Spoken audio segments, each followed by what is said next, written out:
Bom dia, boa tarde, boa noite. Independente do horário que vocês assistirem esse vídeo, ele está sendo feito com muito estudo, conhecimento adquirido, tá? Fruto de praticamente uns 3 meses de noites não dormidas nessa minha missão dada por meu poder superior da minha compreensão, Jesus Cristo, para poder levar a mensagem para o adicto que ainda sofre, levar para a família, né, de entes queridos que estão em tratamento de dependência química e outras adicções, e poder também motivar e dar esperança. Tá? Me chamo Célio Clarindo, né, terapeuta, né, filho do Criador, do dono disso aqui tudinho, tá? Um humilde servo a serviço de um propósito muito maior. Eu me especializei ao longo desse tempo estudando o que é que está por trás da adicção, né? Que envolve a dependência química e o comportamento do adicto, né? Adicto vem do latim, como já frisei em outros vídeos. Ele significa escravo de algo. E essa escravidão, ela não vem só da questão da dependência da substância de preferência. Ela vem com relação a o meu ego, né?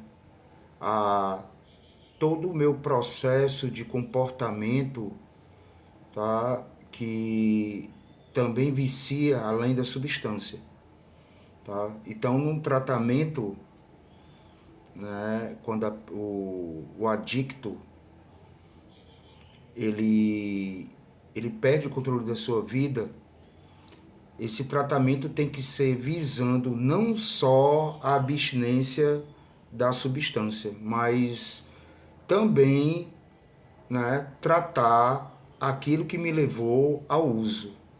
E é aí, tá, que as famílias elas têm que ter consciência, se não tratar esses aspectos do comportamento que também viciam, tá? E também aspectos que envolvem, né, o uso da substância, como os traumas, comportamento aprendido, a questão hereditária, né, porque nossa substância ela acaba nos pegando não devido só à questão química, mas o que envolve situações que são investigadas no tratamento, tá, que me levaram até essa substância.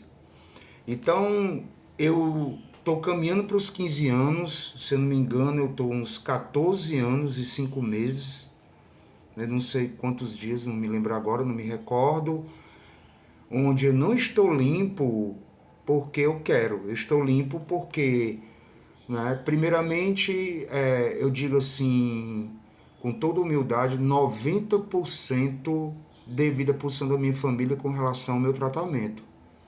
E o resto eu acredito que tem a ver com meu poder superior e tem a ver também com o meu esforço, né, em buscar esse conhecimento.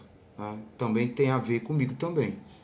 Né? Mas a posição da família em colocar limites, em não ser o facilitador da minha doença, das minhas vontades, né, dos meus desejos, também tem contribuído. Né? É o que eu falo para as famílias em palestras ao longo desses mais de 10 anos que eu tenho trabalhando com dependência química. Né? A posição da família com relação ao paciente, ela é fundamental no processo de recuperação, né? É a parte da família e a parte do paciente, né? Com relação à facilitação, à necessidade de controle e a questão da negociação, né? Então, a família tem que compreender que no tratamento, né, aquilo que eu trago, né, não faz parte de um processo de consciência, porque a prova de que eu perdi o controle da minha vida tem a ver com o meu estado de consciência, né? Eu perdi minha consciência com relação àquilo que era prioridade na minha vida e a droga ela acabou me sequestrando, né? Sequestrando, né, os meus objetivos, os meus sonhos, e a característica da doença ela é a compulsão e a obsessão. Tá? A repetição do uso ela sequestrou, né, a minha vontade. E quando eu chego no tratamento, essa vontade ela não vai voltar de uma hora para outra só porque eu parei de usar a substância. A ciência ela fala, tá? Eu fiz um curso para tentar entender essa parte da biologia, a neurociência, para tentar entender, ter uma noção, né? Não sou neurocientista nem biólogo, mas o terapeuta que busca deixa aquela parte só de trabalhar os 12 passos e tenta trazer mais conhecimento até para mim mesmo, para tentar compreender o que é que aconteceu comigo, eu entendi que o termo usado é sequestro. Se eu sou sequestrado, se o meu poder, né, de decisão ele é sequestrado, tá? Quando eu volto, né, eu não vou ser libertado de uma hora para outra.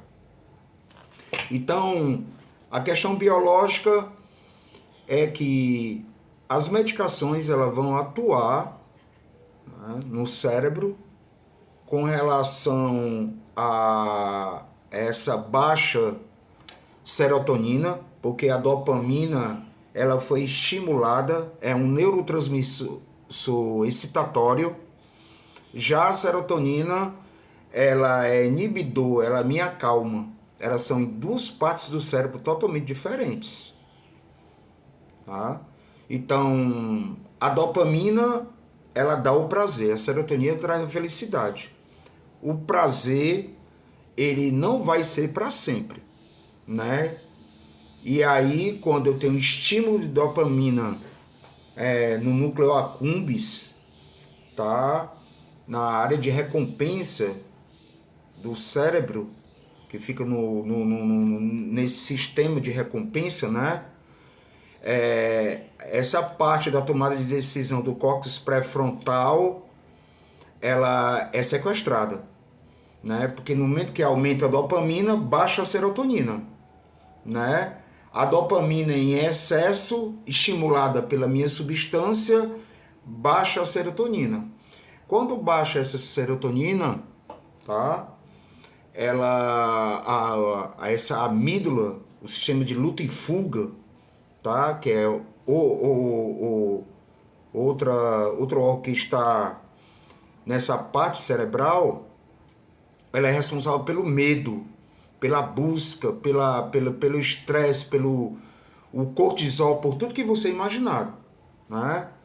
Então, a dopamina em excesso estimulada de uma forma não natural, que ela é importante para a gente, né? A dopamina ela é responsável por eu buscar aquilo que eu preciso, né, para minha sobrevivência, né? Mas ela é excitada, né, no núcleo accumbens de uma forma repetitiva, né? Ela acaba viciando o cérebro e aí influi no comportamento a só buscar o prazer, porque existe a questão da balança, né?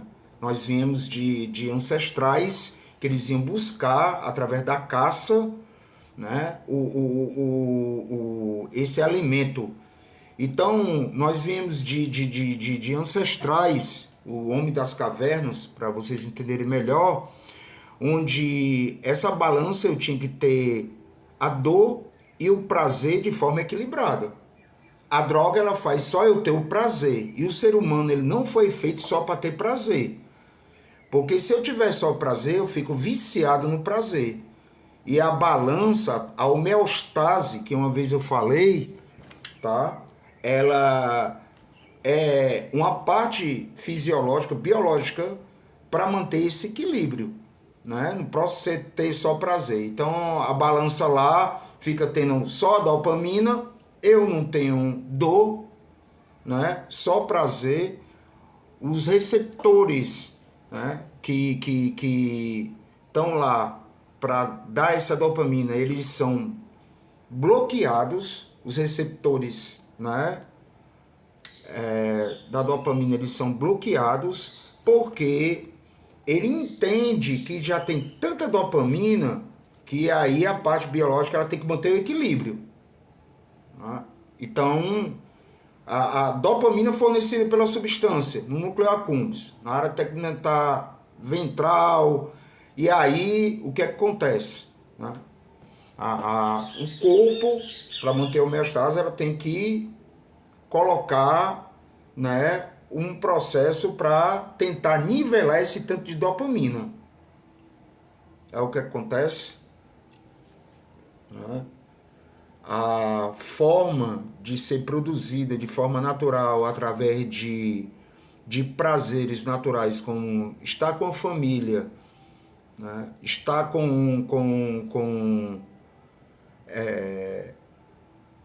jogar o seu futebol, tá? E estudar questões que o ser humano ele precisa, como fazer uma caminhada, eles são sequestrados, porque o estímulo ele vicia. E aí, quando eu paro de usar, a balança tende, né, para a parte do desprazer, da dor. E não é mais liberado dopamina, porque o corpo entendeu, devido a esse estímulo, que não precisava mais liberar, que já tinha muita dopamina para a gente não colapsar, né? Então, muitas vezes eu retorno ao uso pelo desprazer, né? Não é mais produzido, a serotonina está baixa, fica atuante lá só o cortisol, a questão dessa parte, onde precisa no tratamento ser equilibrado com a medicação. Por isso que sentimos angústia, depressão, aí vem a questão da ansiedade. E para o meu cérebro voltar novamente, né, a ter esse nível basal equilibrado, porque não há mais a produção de dopamina de forma natural, ela tem que ser estimulada agora com medicação, leva tempo, né? Então, até lá, a família ela tem uma noção, e eu até, né, dou um desconto pela falta de conhecimento, né? O que é que está atuante, né, durante o tratamento?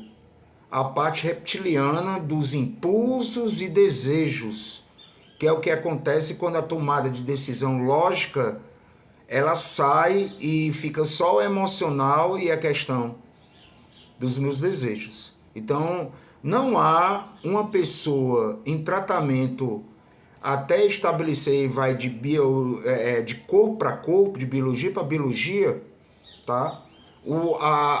Essa recuperação dessa tomada de decisão. Onde o que é que você vai ver em visitas e vai ver, né, em ligações, discursos totalmente condicionados pelo meu impulso, ansiedade e desejos, porque eu não recuperei ainda essa tomada de decisão lógica. Eu estou atuando emocional, essa parte do sistema límbico, a parte do medo, o cérebro, ele ele sente a falta da substância. Então, naquele momento ocular, eu não vou dizer para a família que eu quero usar droga. Eu vou dizer que eu estou com saudade, mas por trás há o desprazer, que é compensado com a medicação, e essa parte racional da gente, ela também demora. Porque para a tomada de decisão, ela voltar, tem que voltar a esse equilíbrio. Então, de forma humilde, tá? Eu estou trazendo que aquela pessoa que você vê que nas visitas e nos telefonemas, ela acha que está consciente, porque consciência não é saber meu nome e saber onde eu estou, o estado que eu estou. Consciência, né, é eu entender que eu preciso me tratar para equilibrar todo o meu corpo e também obter o conhecimento com relação a o que eu devo fazer lá fora. A todo aquele conhecimento dos EVITs, né? O plano de tratamento individual, ele consiste num plano de prevenção à recaída. Então, quando eu chego, eu descubro que tudo que eu sabia sobre a minha vida e a forma como eu agia, ela está totalmente errada, e é feito um plano de tratamento individual, onde ele é bombardeado com todo um processo de conscientização para poder fazer agora e seguir um roteiro que a adicção me tirou. Eu não agia mais de uma forma com disciplina, eu não tinha mais horário, né, que o ser humano precisa para dormir, porque o cérebro ele fica sendo excitado de uma forma que prejudica a qualidade de sono.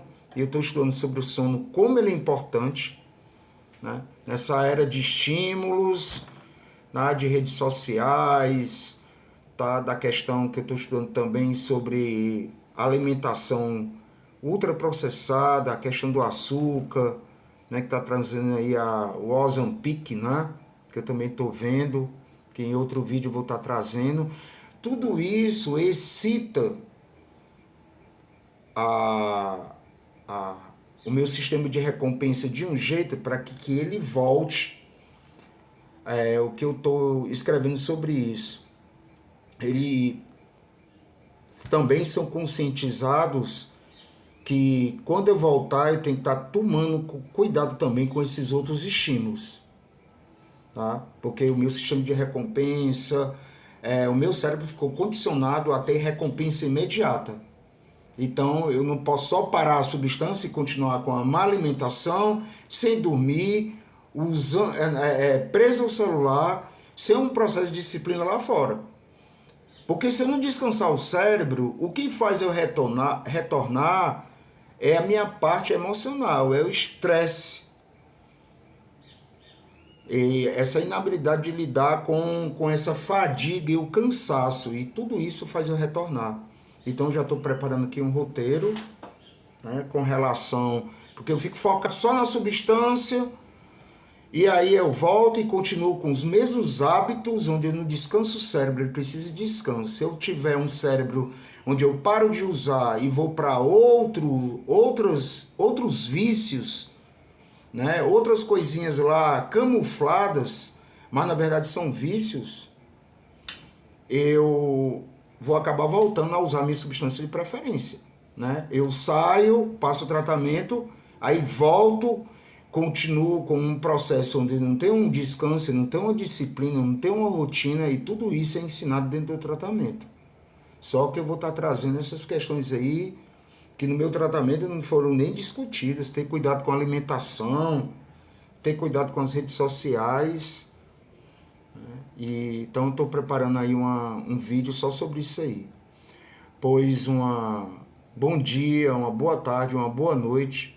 Espero que eu tenha novamente esclarecido a importância do tempo de tratamento para a família ter paciência com relação a esse cuidado biológico, né, do cérebro, né? E isso eu não estou falando nem das comorbidades associadas que a gente também investiga no processo.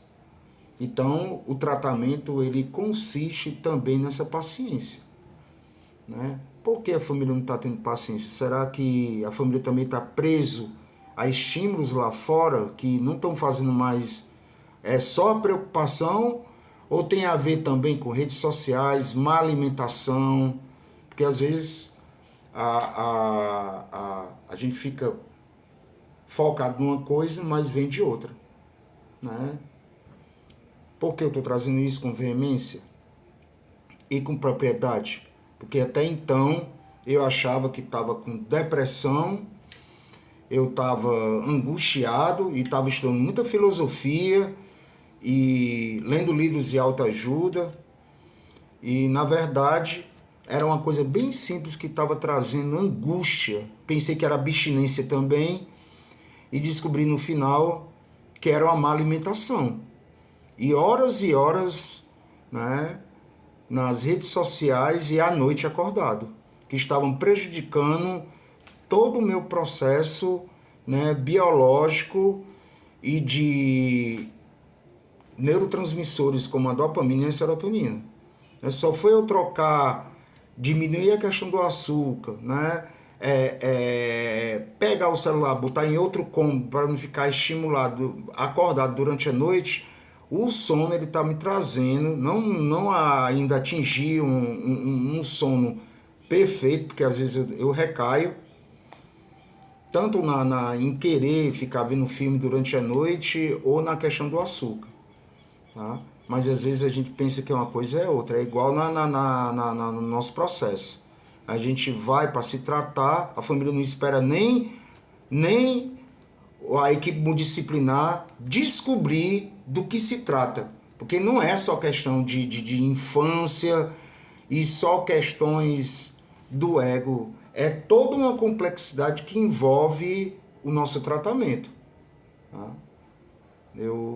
A minha luta, eu não vou desistir, porque ultimamente o que tem acontecido é somente uma realidade com relação a óbitos. Pessoas morrendo porque a família, movidas pela codependência, que também é uma doença, tá? Tira o seu ente querido antes do tempo. Ele totalmente despreparado. Sem o condicionamento de uma disciplina, sem a medicação estabilizar para que eu volte ao meu nível de consciência, sem eu identificar se pode ter um TDAH, um espectro autista, né, uma bipolaridade, que é tudo imediato,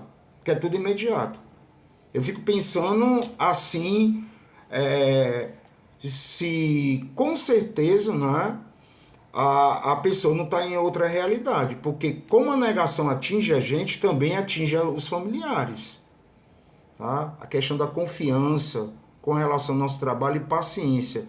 É melhor eu ter a ausência do meu filho, mas sabendo que ele está se tratando, do que perdê-lo para sempre, tá bom? Que Jesus abençoe todos vocês, tá? E que tenham fé no processo. Muito obrigado, tá? Sentimento de gratidão por eu estar vindo levar a mensagem.